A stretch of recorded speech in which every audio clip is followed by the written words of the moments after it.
ನನ್ಗೆ ಅದು ಇಂಗ್ಲೀಷ್ ಅರ್ಥ ಆಗಲ್ಲ, ಸಾರಿ ಕಂದ ಬೇಜಾರು ಮಾಡ್ಕೊಬೇಡ ಹಂಗೆ ಹೇಳ್ದೆ ಅಂತ. ಅಲ್ಲಲ್ಲ ನಾನು ಹಂಗೇನೆ, ನಾನು ಮಾತ್ರ ನಾನೇನು ಡೌಗ್ಯೂ ಮಾಡಲ್ಲ. ಸೊ ನನಗೆ ಸಡನ್ ಕೆಲವು ಪದಗಳು ಅರ್ಥ ಆಗಲ್ಲ, ಕೆಲವು ಪದಗಳು ನನಗೆ ಅರ್ಥ ಆಗಲ್ಲ. ಇಂಗ್ಲೀಷು ಅರ್ಥ ಆಗುತ್ತೆ, ನಾನು ಮಾತಾಡ್ತೀನಿ, ಆರ್ಟಿಸ್ಟ್ಗಳು ಹೋಗ್ತೀನಿ, ಇಂಡಿಯಾ ಸುತ್ತಾ ಇದ್ದೀನಿ, ನನಗೆ ಅರ್ಥ ಇದೆ. ಬಟ್ ತುಂಬ ಕೆಲವು ರಿಸ್ಕ್ ಪದಗಳು ಅರ್ಥ ಆಗಲ್ಲ ಮಗ. ಸುಮ್ಮನೆ ನಾನೇನೋ ಮಾತಾಡಿ ಯಾಕೆ ಬೇಕು? ಕರೆಕ್ಟ್. ಓಕೆ ಸರ್, ಕೇಡಿನಲ್ಲಿ ದಿ ವಿಲನ್ ಇದ್ದಾರೆ ಅಂತ ಕೇಳ್ಪಟ್ಟಿದ್ದೀನಿ. ಅಂದರೆ ದಿ ವಿಲನ್ ಸಿನಿಮಾದಲ್ಲಿ ಶಿವಣ್ಣ ಮತ್ತು ಸುದೀಪ್ ಆ್ಯಕ್ಟ್ ಮಾಡಿದರು. ಸೊ ಅವ್ರು ಕೇಡಿನಲ್ಲಿ ಇದ್ದಾರೆ ಅಂದರೆ ವಿಲನ್ 2 ಆಗೋಗ್ಬಿಡುತ್ತೆ. ಸೊ ಅವರಿಬ್ಬರು ಆ್ಯಕ್ಟ್ ಮಾಡಿದ್ದಾರೆ ಈ ಸಿನಿಮಾದಲ್ಲಿ ಅಂತ ಒಂದು ವಿಷಯ ಇದೆ. ನಿಜ ಇಲ್ಲಪ್ಪ, ನನಗೇನು ಗೊತ್ತೇ ಇಲ್ಲ. ನನಗೆ ಇದು ಹೊಸ ಐಡಿಯಾ. ಇದು KVN ಪ್ರೊಡಕ್ಷನ್ ಗೊತ್ತಾ? ಮಗ ಎಲ್ಲಿ ಸುಪ್ರೀತ್ ಅವರು? ಮಗನೇ ನಿಂಗೇನ ಗೊತ್ತಾ? ಅಲ್ಲ, ನಂಗೆ ಗೊತ್ತಿತ್ತು, ನಂಗೆ ಕಾಸು ಕೊಟ್ಟಿಟ್ಟಿದ್ದೆ ಹೆಂಗೆ ನೀನಂತ. ಓಕೆ, ಇಲ್ಲ ಮಗನೇ, ನನಗೂ ಗೊತ್ತಿಲ್ಲ. ವಾಟ್ ಇಸ್ ನಿಮ್ಮ ಇದು ಅಮ್ಮ? ಕೀರ್ತಿ ಪಾಟೀಲ್ ಮಾತಾಡ್ತಿರೋದು. ಯಾವಾಗಲೂ ಅಪ್ಡೇಟೆಡ್ ವರ್ಷನಲ್ಲಿ ನೀವು ಸಿನಿಮಾಗಳನ್ನು ಮಾಡ್ತಾ ಹೋಗ್ತೀರಾ, ಅದೇ ರೀತಿ ಕಥಾ ಹಂದರ ಕೂಡ ಇರೋವಂಥದ್ದು. ನಿಮ್ಮ ರೆಟ್ರೋ ಸ್ಟೈಲ್ ಸಿನಿಮಾದಲ್ಲಿ ಈಗಿನ ಜೆನ್ಜಿ ಲವ್ ಏನಾದರೂ ತೋರಿಸಿದ್ದೀರಾ ಅಂತ? ಅಂದರೆ ಜೆನ್ಜಿ ಅಂದರೆ ನಂಗೆ ಕನ್ನಡ ಕೇಳಕ್ ಮಗ. ಈಗಿನ ಕಾಲಘಟ್ಟದ love story sir, gen Z. Okay okay okay okay ನನಗೆ ಅದು ಇಂಗ್ಲೀಷ್ ಅರ್ಥ ಆಗಲ್ಲ, ಸಾರಿ ಕಂದ ಬೇಜಾರು ಮಾಡ್ಕೊಬೇಡ ಹಂಗೆ ಹೇಳ್ದೆ ಅಂತ.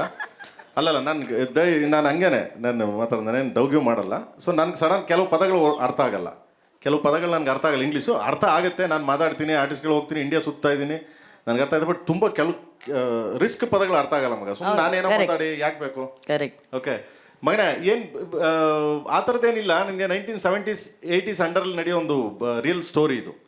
ಅದನ್ನ ಇಟ್ಕೊಂಡು ಮಾಡಿದ್ದೀನಿ ಕಂದ. ನಾಟ್ಲಿಕ್ಕೆ ಪಬ್ಬು ಪೆಪ್ಪಿ ಆ ಥರದ್ದು ಯಾವುದಿಲ್ಲ. With emotions. ನೀವು ಸಿನಿಮಾ ನೋಡಿದಾಗ ತುಂಬ ಎಮೋಷನ್ ಕನೆಕ್ಟ್ ಆಗ್ತೀರಾ, ಅದೊಂದು ಗೊತ್ತು ಮಗನೇ ನನಗೆ. ಅದೊಂದು ಟ್ರೈ ಮಾಡಿದ್ದೀನಿ ಮಕ್ಕಳ. ಈ ಹೊಸ ಎಕ್ಸ್ಪೆರಿಮೆಂಟ್ ಯಾವಾಗ ನೋಡ್ಬೋದು ಸರ್? ಅದು ಆಗಸ್ಟ್ಗೆ ಬರುತ್ತೆ ಮಗನೇ, ಆಗಸ್ಟ್ಗೆ ಸ್ಕ್ರೀನ್ ಮೇಲೆ ಬರುತ್ತೆ ಕಂದ. Okay sir, okay, thank you ಮಕ್ಕಳ. ಸರ್, ಈ ಸಾಂಗನ್ನು ಬೇರೆ ಬೇರೆ ಲ್ಯಾಂಗ್ವೇಜಲ್ಲಿ ಬೇರೆ ಬೇರೆ ಸಿಂಗರ್ಸ್ ಹಾಡಿದ್ದಾರೆ, ಟಿಪ್ಪು ಅವರು ಅಥವಾ ಮಿಕಾ ಸಿಂಗ್ ಅವರು. ಸೊ ಲಿರಿಕ್ಸ್ ಕೇಳಿದಾಗ ಅವರ ಫಸ್ಟ್ ರಿಯಾಕ್ಷನ್ ಯಾವ ಥರ ಇತ್ತು ಅಂತ? ತುಂಬ ಚೆನ್ನಾಗಿತ್ತಮ್ಮ. ಕನ್ನಡ ನಾನು ಬರ್ದಿದ್ದೀನಿ ಮಗನೇ, ತೆಲುಗು ಚಂದ್ರಬೋಸ್ ಬರ್ದಿದ್ದಾರೆ, ತ್ರಿಬಲ್ ಆಸ್ಕರ್ ಬತ್ತಲ್ಲ ಅವ್ರು ಬರ್ದಿದ್ದಾರೆ, ಹಿಂದಿ ಬಂದ್ಬಿಟ್ಟು ರಕೀಬಾಲಂ ಬರ್ದಿದ್ದಾರೆ, ಆ್ಯಂಡ್ ತಮಿಳ್ ಬಂದು ಮದನ್ ಕರ್ಕಿ ಬರ್ದಿದ್ದಾರೆ, ವೈರ್ಮುತ್ ಅವ್ರ ಸನ್ ಅವ್ರು ಬರ್ದಿದ್ದಾರೆ. ಎಲ್ಲ ದೊಡ್ಡ ದೊಡ್ಡವರೇ ಬರ್ದಿದ್ದಾರೆ. ಮನಂ ಗೋಪಾಲ್ ಕೃಷ್ಣ ಬರ್ದಿದ್ದಾರೆ. ಫಸ್ಟ್ ಲೈನ್ ಹೇಳಿದಾಗ ನಾವು ಭಾಳ ಕ್ಯಾಚಿ ಆಗಿದೆಯಲ್ಲ ಇದು, ನಲ್ಲ ಇರಕ್ಕೆ ಅನ್ಕೊಂಡು ಇವರು. ಸೊ ಎಲ್ಲರೂ ತುಂಬ ಕ್ಯಾಚಿ ವರ್ಡ್ಸ್ ಅಂದರು. ಯಾಕೆಂದರೆ ಓಪನಿಂಗ್ ವರ್ಡ್ಸೇ ಸೆಟ್ ಆಗಲ್ಲ, ಹೋಗಿ ನಂಗೋ ನಿಂಗು ಅಂತ. ಅದನ್ನು ತಗೊಂಡೋಗಿ ನಾವು ಪಂಜಾಬು, ನಮ್ಮ ಅರ್ಜುನ್ ಹೇಳಿದ್ರು ಪಂಜಾಬ್ ಇದಕ್ಕೆ ಕನೆಕ್ಟ್ ಮಾಡೋಣ. ಮೇರಾ ತೇರಾ ಏನದು ಹಿಂದಿ ಮಗನೇ? ಮೇರಾ ತೇರಾ ಕೈಸಾ ಮೇಲ ಬಿಲ್ಲೋ, ಮೇರಾ ತೇರಾ ಕೆಸ ಮೇಲ್ ಬಿಲ್ಲೋ ಅಂತ. ಅದು ನೋಡಿದ್ದು ಸೆಟ್ ಆಗಲ್ಲ. ಇಲ್ಲಿ ನಮ್ಮ ಕನ್ನಡ ಸೆಟ್ ಆಗಲ್ಲ, ಅಲ್ಲಿ ನೋಡಿದ್ರೆ ಪಂಜಾಬ್ ಆ ಥರ. ಸೊ ಹಂಗೆ ಹಿಂದಿ ಆ ಥರ ಕನೆಕ್ಟ್ ಮಾಡಿದ್ವಿ. ತುಂಬ ಚೆನ್ನಾಗಿ ಅದ್ಭುತವಾಗಿ ಹೋಗ್ತೀವಿ ಯಾಕಂದ. Thank you sir. Prem sir, ತೆಲುಗುಲು ಏನಿದೆ ಅಂತ ಹೇಳ್ತೀರಾ? Telugu Tamil first line. ಬೇಡ ಮಗ, ನೀನು ಸುಮ್ಮನೆ ಇರು ನೀನು. ಹಾಂ, ಈಗೆಲ್ಲ ರಿಲೀಸ್ ಆಗ್ಬಿಟ್ಟಿದೆ, ಎಲ್ಲ ಕೇಳ್ಕೊತಾ ಇರ್ತಾರೆ. ಧ್ರುವ ಸರ್, ಈ ಸಾಂಗು ಅದ್ದೂರಿ ಸಿನಿಮಾದಲ್ಲಿ ಇಲ್ಲಿ ತೂ ಅಂತ ಹೋಗಿದರು ನಿನ್ನ ಹಿಂದೆ ಬರ್ತೀನಿ ಹೋಗಿ, ಆ ಸಾಂಗು ಮತ್ತು ಈ ಸಾಂಗ್ ಒಂದೇ ಥರ ಕೇಳಿಸ್ತಾ ಇದೆ.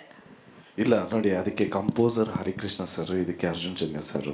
ಮತ್ತು ಅದು ಮ್ಯಾಮ್ ಹೇಳ್ದಂಗೆ ಜೆನ್ಸಿ ಇತ್ತು ಅದರಲ್ಲಿ. ಇದು retro, proper retro mode. So ಅದೇ ಬೇರೆ ಇದೇ ಬೇರೆ. ಆ ಮ್ಯೂಸಿಕ್ ಡೈರೆಕ್ಟರ್ ಬೇರೆ, ಈ ಮ್ಯೂಸಿಕ್ ಡೈರೆಕ್ಟರ್. ಧ್ರುವರೇ, ಆ ಚಿತ್ರನ ಬೇರೆ, ಈ ಚಿತ್ರನ ಬೇರೆ.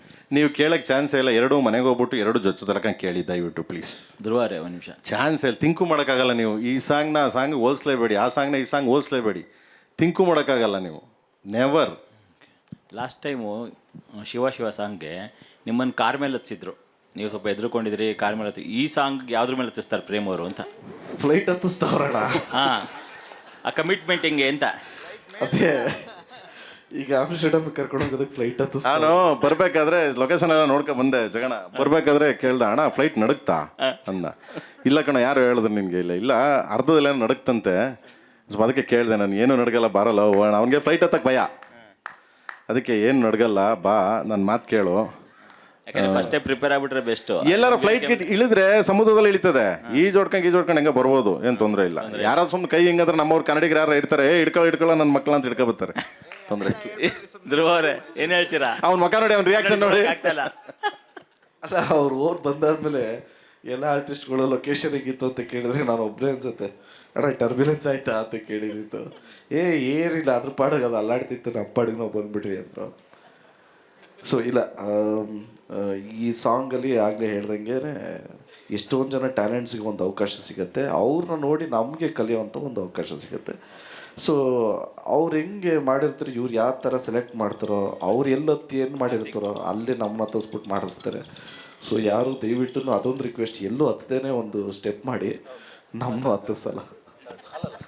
ಧ್ರುವ ಸರ್, ಧ್ರುವ ಸರ್ ಇಲ್ಲಿ ಸರ್, ಈ ಸಿನಿಮಾ ಬೇರೆ ಬೇರೆ ಭಾಷೆಯಲ್ಲಿ ರಿಲೀಸ್ ಆಗ್ತಾ ಇದೆ.